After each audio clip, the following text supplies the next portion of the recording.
यहाँ पर सेवाएं यहाँ पर ठप कर दी गई है और चेतन आनंद और जिस तरीके से गार्ड का मामला सामने आया था, ये मामला अब तूल पकड़ता जा रहा है।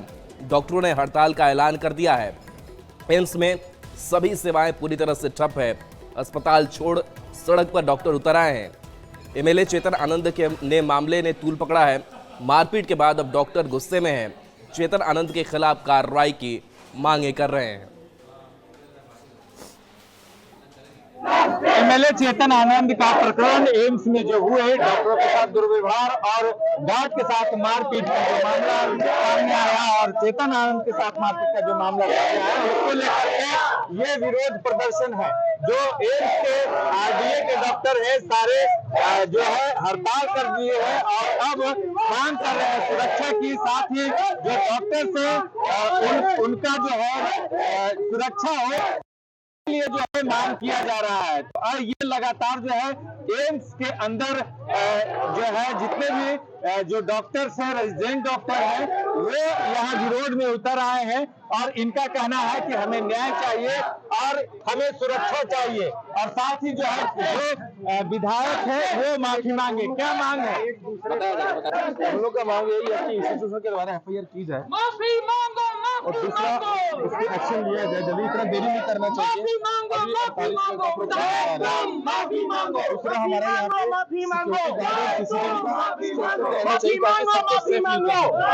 यहाँ सबसे सेंसिटिव एरिया, इमरजेंसी सबसे सेंसिटिव एरिया, वहाँ पे ऐसा अगर घटना होगा नॉर्मल हॉस्पिटल में क्या हो सकता है? बात की जाए और भी जो है डॉक्टर आप देख लीजिए सभी लोग विरोध पे उतारू हैं और इनका सिर्फ यही मांग है कि विधायक माफी मांगे और जो रेजिडेंट डॉक्टर है वो अभी फिलहाल अनिश्चितकालीन हड़ताल पर रहेंगे। इनकी मांगे नहीं मांगी जाएगी तो। हालांकि जो है प्रशासन के द्वारा जो है थाने में एफआईआर दर्ज किया गया है और उस एफआईआर में जो है जो विधायक हैं और उनकी पत्नी पर जो है एफआईआर दर्ज किया गया है। इस मामले में एम्स प्रशासन जो है फिलहाल कुछ नहीं बोल रही है। पटना एम्स न्यूज़ 18 के लिए अमरजीत शर्मा। और देखिए दिल्ली के जेएनयू में एक बार फिर से मांसाहार और शाकाहार को लेकर के जो हंगामा है वो अब बढ़ता हुआ दिखाई दे रहा है। एबीवीपी का अपना पक्ष है, लेकिन दूसरे पक्ष के लोगों का क्या कुछ कहना इस रिपोर्ट से समझते हैं।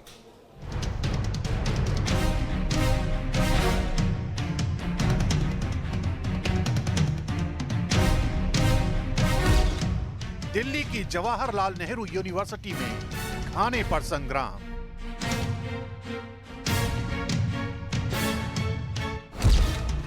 जेएनयू में वेज और नॉन वेज को लेकर विवाद। जेएनयू में खाने को लेकर आयसा और एबीवीपी में तकरार। देश का प्रतिष्ठित विश्वविद्यालय एक बार फिर से चर्चा में। एक बार फिर से कैंपस में एक अलग ही जंग छिड़ गई है। इस बार मुद्दा वेज और नॉन वेज के खाने को लेकर है। दरअसल जवाहरलाल नेहरू विश्वविद्यालय के माही मांडवी हॉस्टल के मेस में खाने को लेकर एक नोटिस लगाया गया। इस नोटिस में वेज और नॉन वेज खाने वाले छात्रों के लिए अलग अलग बैठने का निर्देश था। इस नोटिस के सामने आते ही जेएनयू में संग्राम छिड़ गया। लेफ्ट से जुड़े छात्र संघ के पदाधिकारियों ने इस मामले में राइट विंग के अखिल भारतीय विद्यार्थी परिषद को जिम्मेदार ठहराया। लेफ्ट पार्टी से जुड़े छात्र संघ के पदाधिकारियों ने इस मामले में राइट विंग के अखिल भारतीय विद्यार्थी परिषद को जिम्मेदार ठहराते हुए इसे कैंपस को भगवा बनाने की साजिश बताया और इसका तीखा विरोध किया, जिसके बाद नोटिस को हटा दिया गया। क्योंकि जेएनयू की एक लेगेसी रही है, हमने इस तरीके के डिस्क्रिमिनेटरी एक्सक्लूजनरी प्रैक्टिस को हमेशा रिजेक्ट किया है। बट हम ये कह देना चाहते हैं कि हम जानते हैं कि ये एबीवीपी का एक पूरा पॉलिटिकल एजेंडा चल रहा है पूरे कैंपस को सैफ्रेनाइज करने का। और देखिए बिहार विधानसभा चुनाव से पहले अब अपराधियों पर जो शिकंजा है वो कसना शुरू हो चुका है। गोपालगंज पुलिस लगातार एक्शन में दिख रही है क्योंकि विधानसभा चुनाव से पहले लॉ एंड ऑर्डर को दुरुस्त भी करना है ताकि किसी भी तरीके से जो असामाजिक तत्व हैं, उपद्रवी हैं, वो एक्टिव ना हो और इन पर शिकंजा जो है वो कसा जा सके। गोपालगंज की तस्वीर आप तक हम पहुंचा रहे हैं जहां हत्या, लूट, डकैती, चुनाव में दंगा जैसे संगीन अपराध में शामिल बदमाशों को पुलिस रिमांड पर ले रही है। पटना की बेऊर जेल में बंद कुख्यात अपराधी बंटी पांडे समेत कई अपराधियों को पुलिस ने रिमांड पर लिया है। ज्यादा जानकारी दे रहे हैं न्यूज 18 संवाददाता गोविंद कुमार। बिहार विधानसभा चुनाव से पहले गोपालगंज पुलिस ने अपराधियों पर शिकंजा कसना शुरू कर दिया है। गोपालगंज पुलिस ने कुख्यात अपराधी बंटी पांडे समेत कई अपराधियों को पटना के बेऊर जेल से रिमांड पर लिया है। आभूषण लूटकांड हो या फिर हत्या के संगीन आपराधिक मामले हो, तमाम कांडों में अपराधियों को पुलिस रिमांड पर लेकर न सिर्फ पूछताछ कर रही है बल्कि उस गिरोह के फरार अपराधियों की गिरफ्तारी के लिए छापेमारी भी कर रही है। इलेक्शन को देखते हुए पुराने ऐसे 2021 से 2025 के बीच के 5 साल के सभी महत्वपूर्ण कांड जिनमें लूट या फिर पेशेवर अपराधियों की संलिप्तता रही है, ऐसे सभी कांडों की सूची बनाई गई है।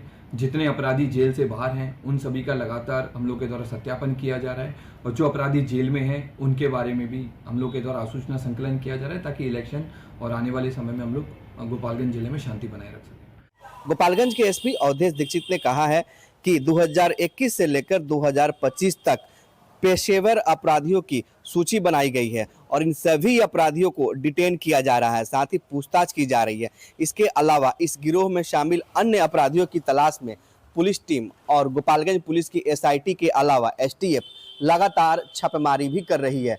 कई अपराधियों पर पुलिस ने इनाम भी रखा है। ऐसे में बिहार विधानसभा का चुनाव शांतिपूर्ण और निष्पक्ष तरीके से संपन्न हो सके, इसको लेकर गोपालगंज पुलिस ने अभी से ही अपराधियों पर शिकंजा कसना शुरू कर दिया है। गोविंद कुमार, न्यूज 18 गोपालगंज।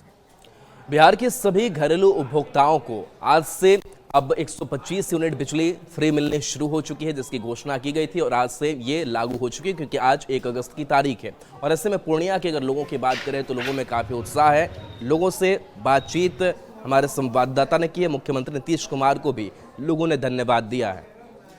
नीतीश कुमार ने 1 अगस्त से 125 यूनिट बिजली फ्री किया है और हमारे साथ पूर्णिया के कुछ बुजुर्ग लोग हैं, यहाँ के स्थानीय लोग हैं। आइए बात करते हैं। ये बताइए कि अभी जो मुख्यमंत्री ने 125 यूनिट बिजली फ्री किया है और पेंशन राशि बढ़ाई है, क्या कहेंगे, क्या फ़ायदा होगा इससे?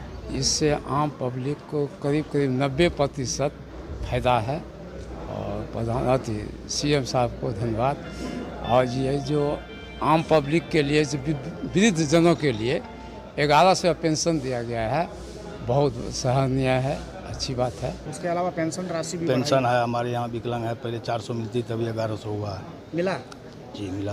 तो इससे क्या क्या फ़ायदा हो रहा है? अब इससे है कि थोड़ा कमाने वाला कम है तो उससे थोड़ा कभी काम चल जाता है पैसे। तो इसके लिए क्या कहेंगे? अच्छा है, धन्यवाद है। अच्छा है, धन्यवाद है आम पब्लिक को। और चलिए न्यूज़ रूम लाइव में इतना ही। न्यूज़